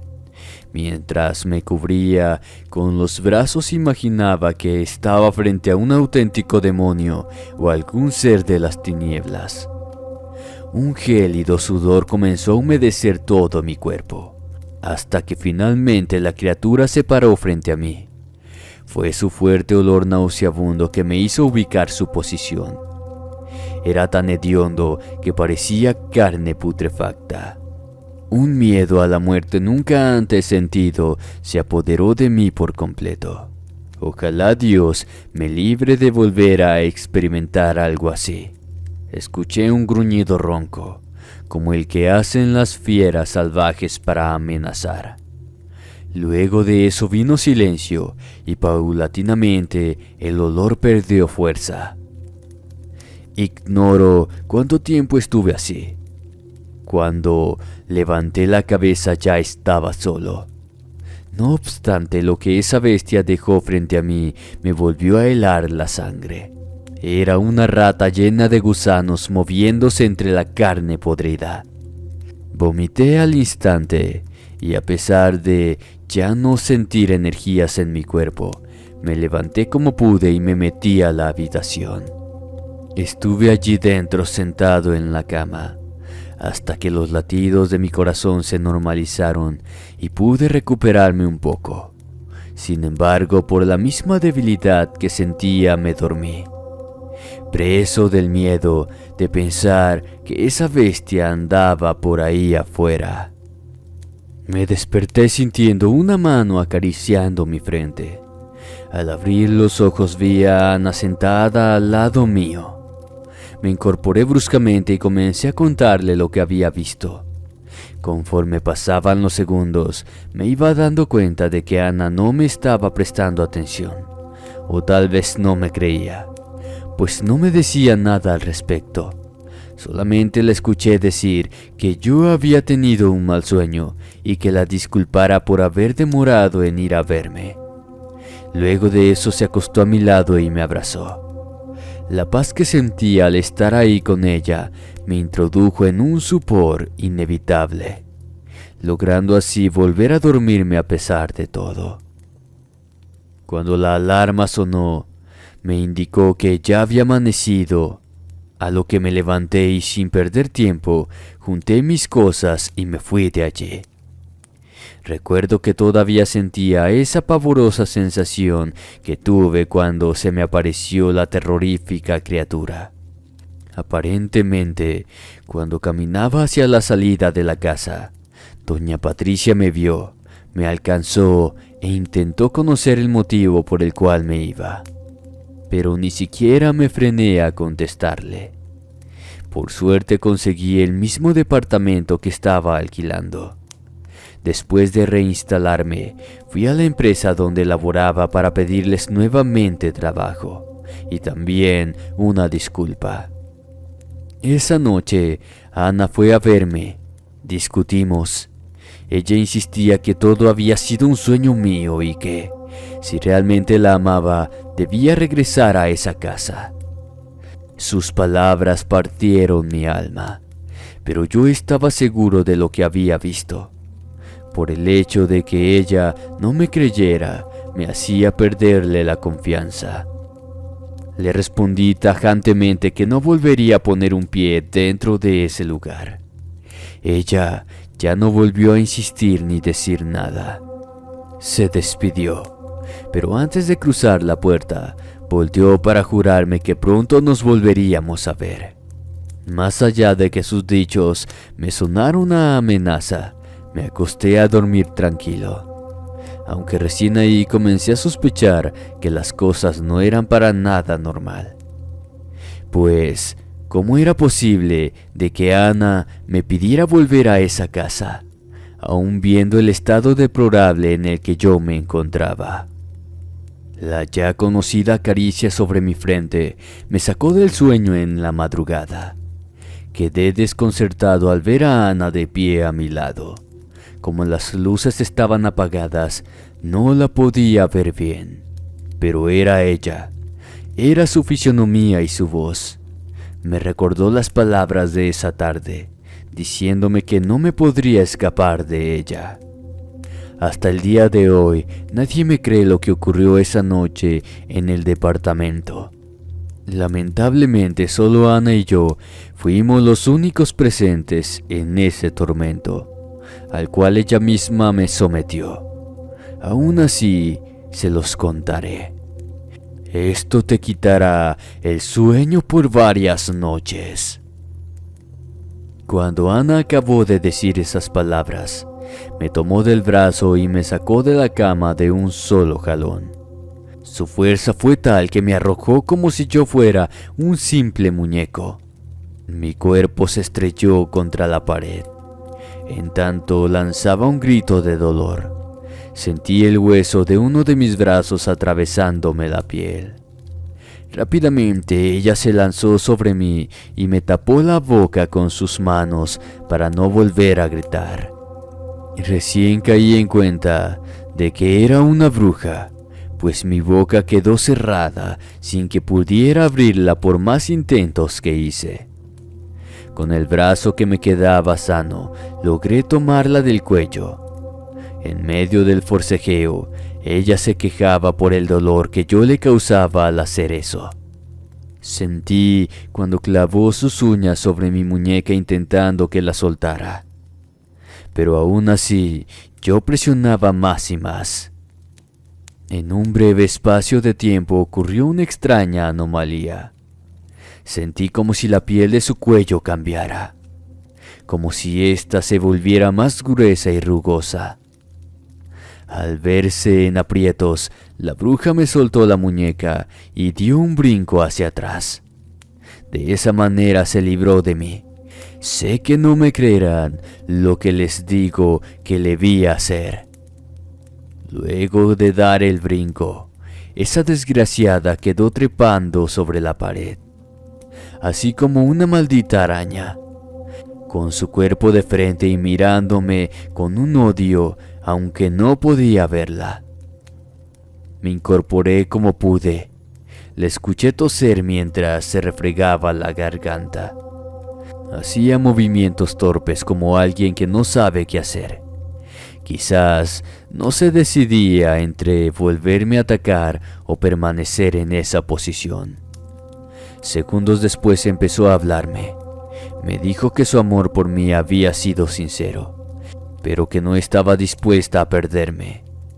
Me suplicó una vez más que volviera a aquella casa con ella. La maldecí. Le dije que se fuera al infierno, que jamás hubiera aceptado tener algo con ella si antes hubiera sabido que era una bruja. A continuación, la escuché reír para luego lanzar una nueva amenaza: que me atuviera a las consecuencias.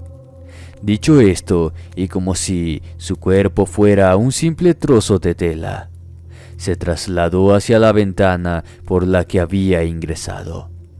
Desapareció de mi vista y gracias a Dios también de mi vida. Ya habían pasado 4 meses desde aquella noche. Yo todavía no lograba dormir tranquilo. Despertaba exaltado, muerto de miedo. pues si aquella bruja había cumplido la primera promesa, seguramente cumpliría la segunda. Me mudé a otro departamento que compartía con un compañero de trabajo, pero nada podía quitarme el miedo. La vida no da chance cuando el destino ya está marcado, pues aquellas palabras finalmente se cumplieron, aunque jamás imaginé que sería de esa manera. Manejaba rumbo a casa al salir del trabajo. Maldita suerte la mía que justamente esa noche las calles estaban casi vacías. Cruzaba por un parque cuando de repente se me apareció aquel ser. Era esa bestia deforme que yo había visto en la casa donde trabajé. El volantazo que di me dejó incrustado dentro del parque, situación en la que aquella bestia dio uso para su brutal ataque. Sinceramente no sé qué es lo que pasó. Yo solo escuchaba los choques sobre el parabrisas del carro. No sé si el animal lo golpeaba con sus propias manos u otro elemento. Cuando el caos terminó, quedé completamente lleno de heridas cortantes. No pude darle una explicación lógica a los médicos que me atendieron esa noche. Tampoco ellos supieron decirme si los cortes fueron producidos por los vidrios rotos o por las garras de alguna bestia, pues en realidad todos los vidrios de los autos no cortan. Lo bueno fue que sobreviví, y cuando me curé me decidí a comenzar mi vida otra vez, y con el mismo ánimo de siempre. Nunca más volví a saber de la bruja y de su monstruosa transformación, aunque una tarde me crucé con una persona que me recordó a ellos. Se trata de aquella mucama que vivía en la misma casa con Ana, esa que se encargaba de tocar la campanilla. Nos encontramos en un centro comercial, lejos de esa casa. Después de cruzarnos algunas miradas tímidas, me animé a hablarle. Me dijo que me reconoció al instante, que cuando me fui de la casa pensó que no me volvería a ver. Ya llevábamos varios minutos de plática, cuando me tomé el valor de preguntarle por Ana, confesándole que ella fue mi novia en esos tiempos. Me miró confundida.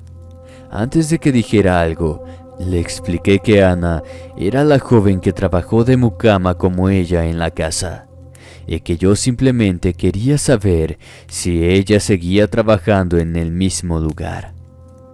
Su respuesta por poco me hizo orinar del miedo. Me respondió que no sabía a quién yo me refería, pues en esa casa había solo una Ana, y no era joven, tenía unos 60 años.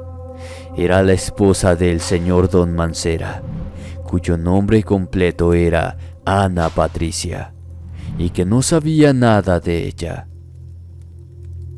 Solo sabía que la señora era una vieja bruja, pues la había descubierto haciendo cosas indebidas, con sangre y pociones. Fue por eso que dejó de trabajar en ese lugar. Amigos míos, esta ha sido mi aterradora experiencia. Muy buenas noches a todos.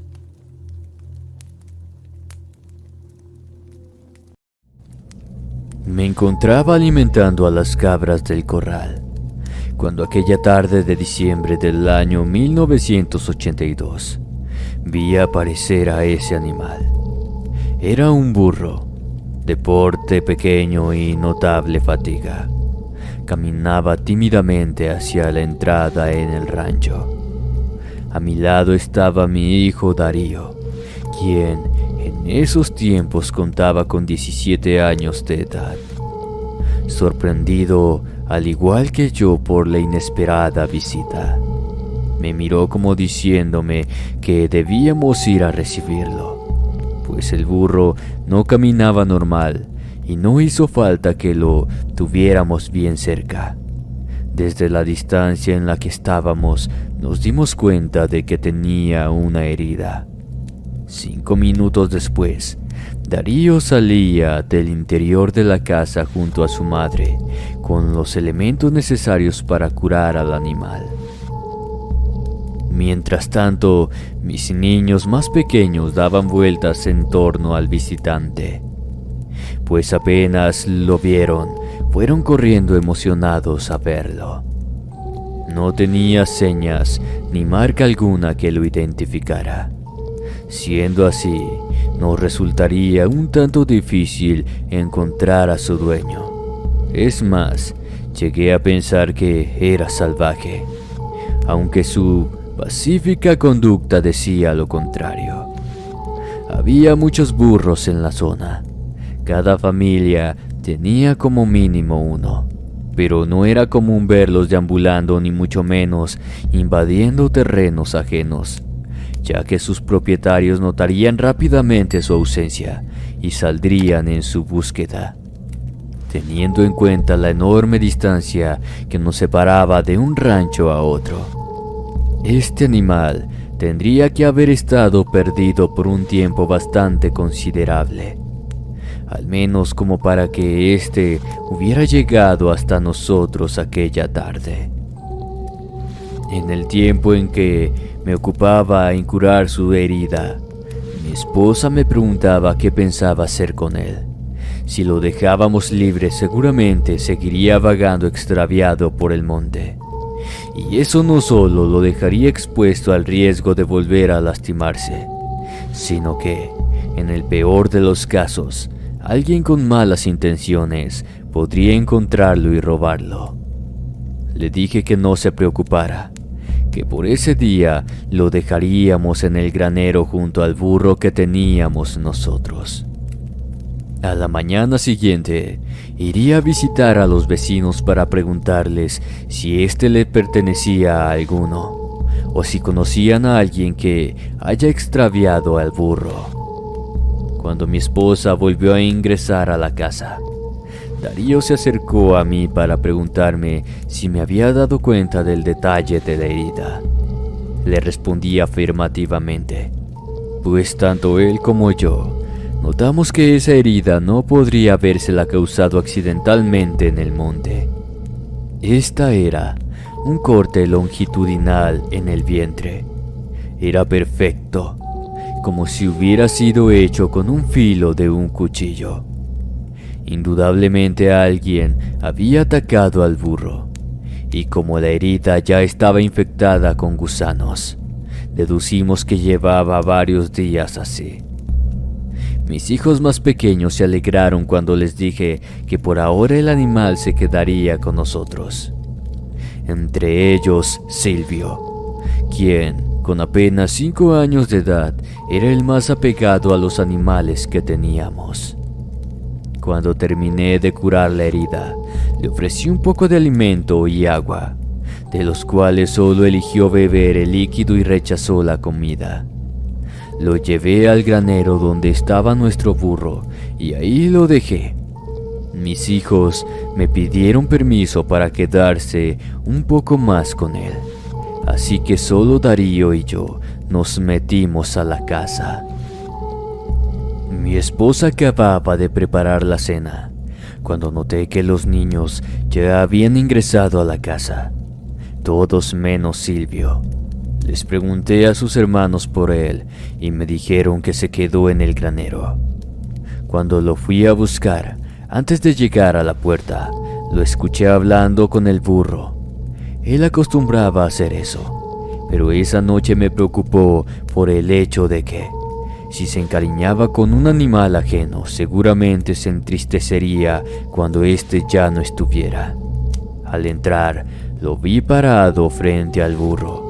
Lo tomé del brazo y le dije que por favor ya regresáramos a casa, que se lavara las manos porque ya estaba lista la cena. Solo alcanzamos a dar 2 pasos cuando Silvio me hizo esa peculiar petición. Con tristeza en su rostro, me pidió que no permitiera que se llevaran a su amigo, que unos hombres malos lo habían lastimado con un cuchillo y no tenía a dónde ir. Extrañado le pregunté de qué amigo me estaba hablando. Más perplejo quedé cuando me respondió que se refería al burro. La confusión que sentí me dejó callado por unos momentos. Era difícil que él se hubiera dado cuenta de que la herida había sido causada por un arma blanca. Tampoco nos había escuchado cuando hablé sobre eso con Darío. Asumí que solo fue una coincidencia de su imaginación infantil, y mientras caminábamos le explicaba que el burro no era nuestro y que seguramente su dueño lo estaría buscando. Me insistió unas veces más, pero preferí ya no prestarle más atención. Tal cual me lo propuse el día anterior. Apenas amaneció me levanté y preparé mi caballo para salir. Le pedí a mi hijo Darío que se encargara de las cosas del trabajo hasta que yo volviera, en especial de los animales. Esa jornada estuve recorriendo todos los ranchos de la zona, pero uno a uno fui descartando de la lista. Al parecer nadie había extraviado un burro, y por consiguiente seguía sin encontrar a su dueño. Cuando me encontraba platicando con el último vecino que visité, este me preguntó si por las dudas la policía ya había ido a verme. Asombrado le cuestioné el motivo. Me explicó que no me preocupara, solo que estaban buscando a un grupo de muchachos que tuvieron problemas en particular. No me dijo nada más. Tampoco yo le hice mucho caso, ya que las peleas entre hombres en la zona eran el pan de cada día.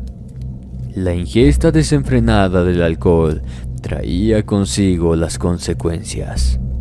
Regresé al rancho al atardecer. Mis hijos salieron corriendo a mi encuentro para recibirme. Solo Silvio resaltó entre ellos al preguntarme, casi de inmediato, si el burro se podía quedar o no. Lancé una carcajada.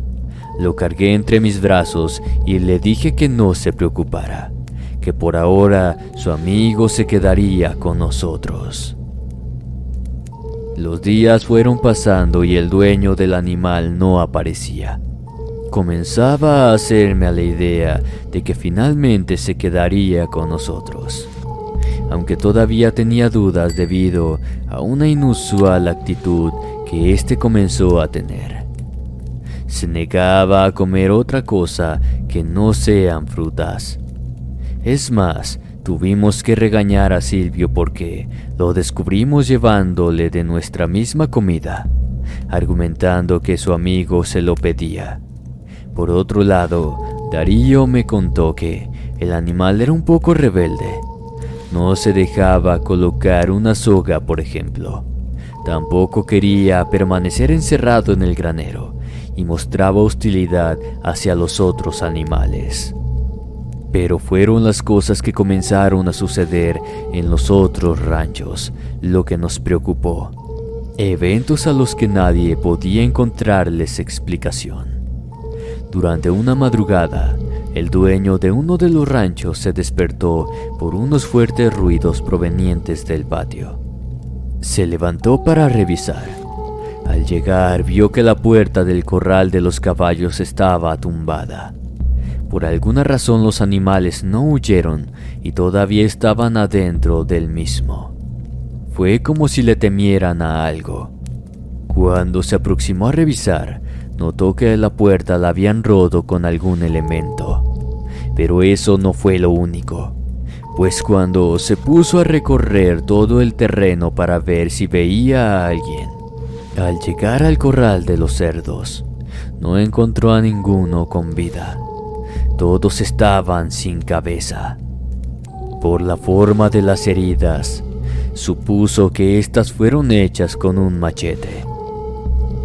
Otro de los vecinos, en cambio, no tuvo la misma suerte con los caballos.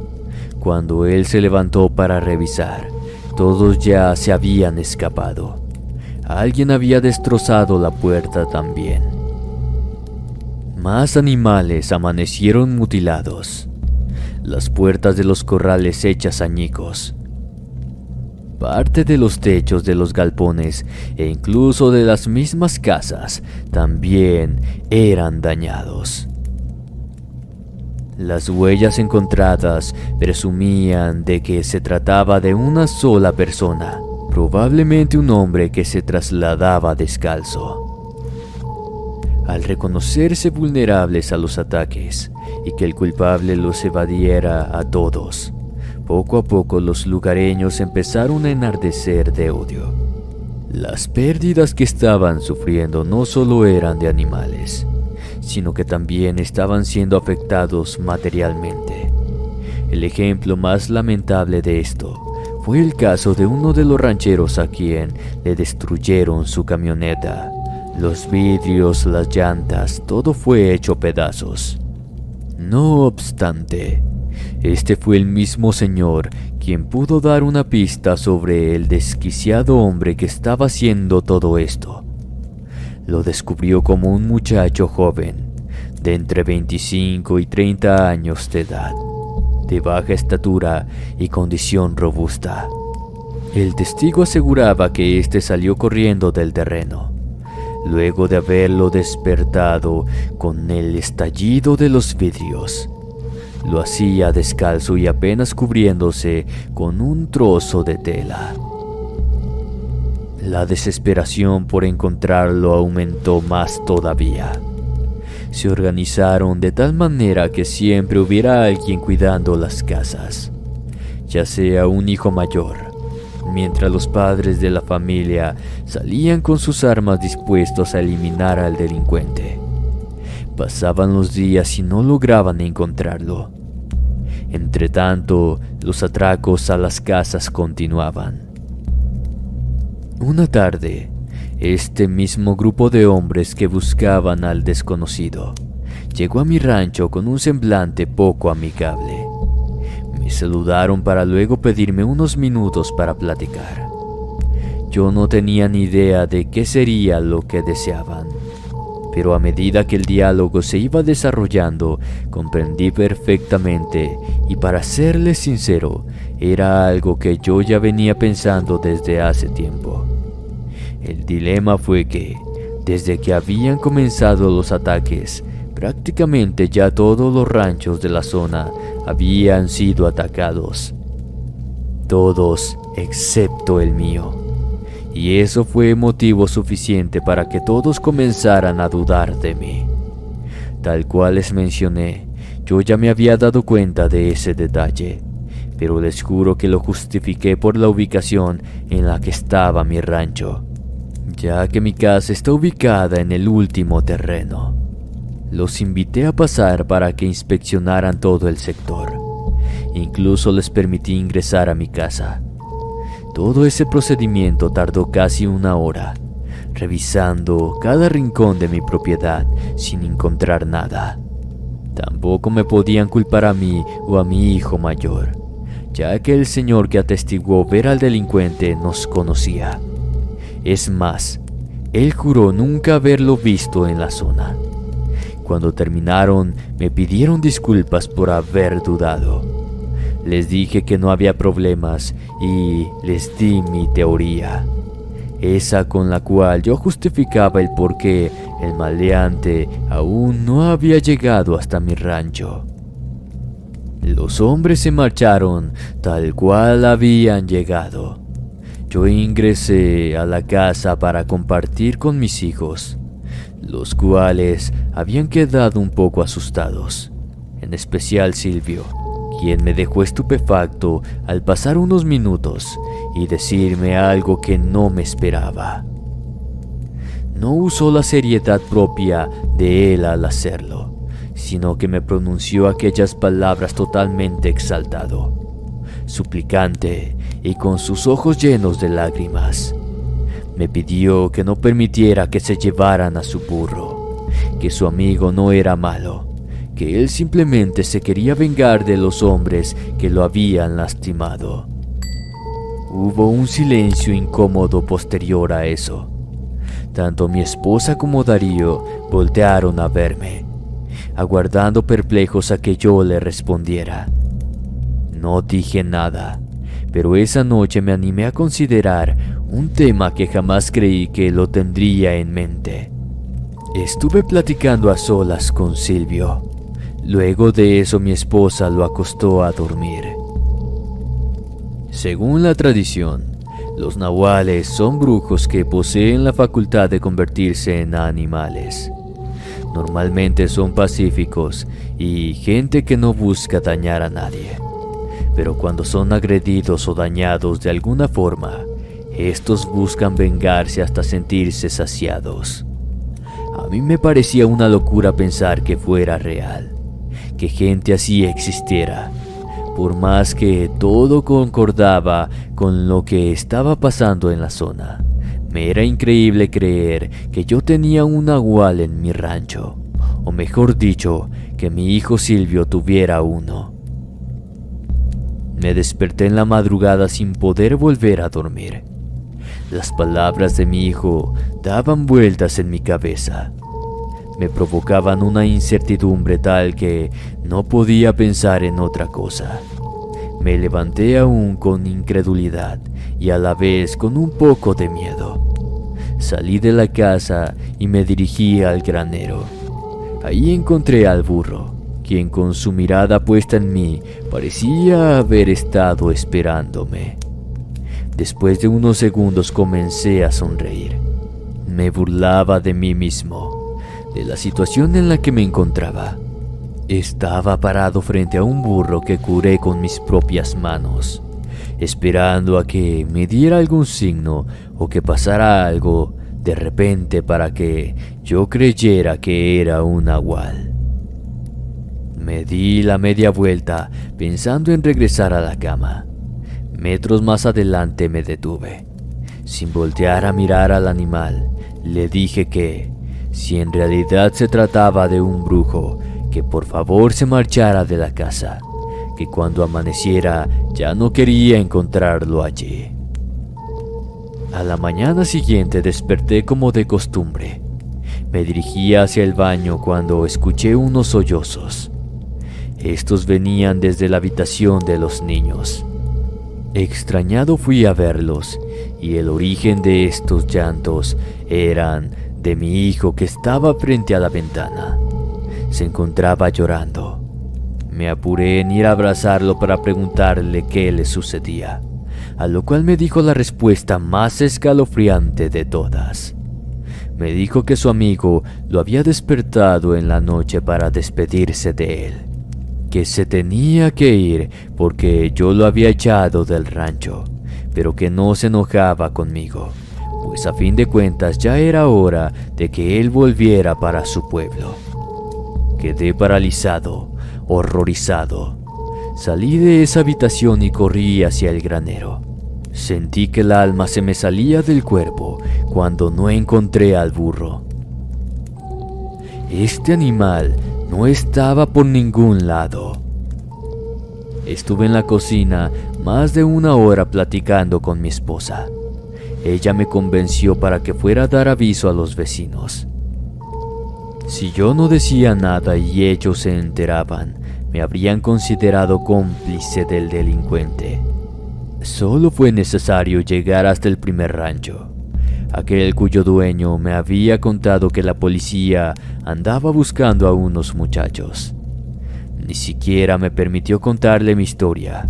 Él mismo empezó diciéndome que ya lo sabía todo, que yo tuve en mi casa al causante de los ataques a los ranchos, pero que no me preocupara, pues cada rancho dañado lo tenían bien merecido. Me contó que, meses antes, en el pueblo, fue asaltado un muchacho forastero.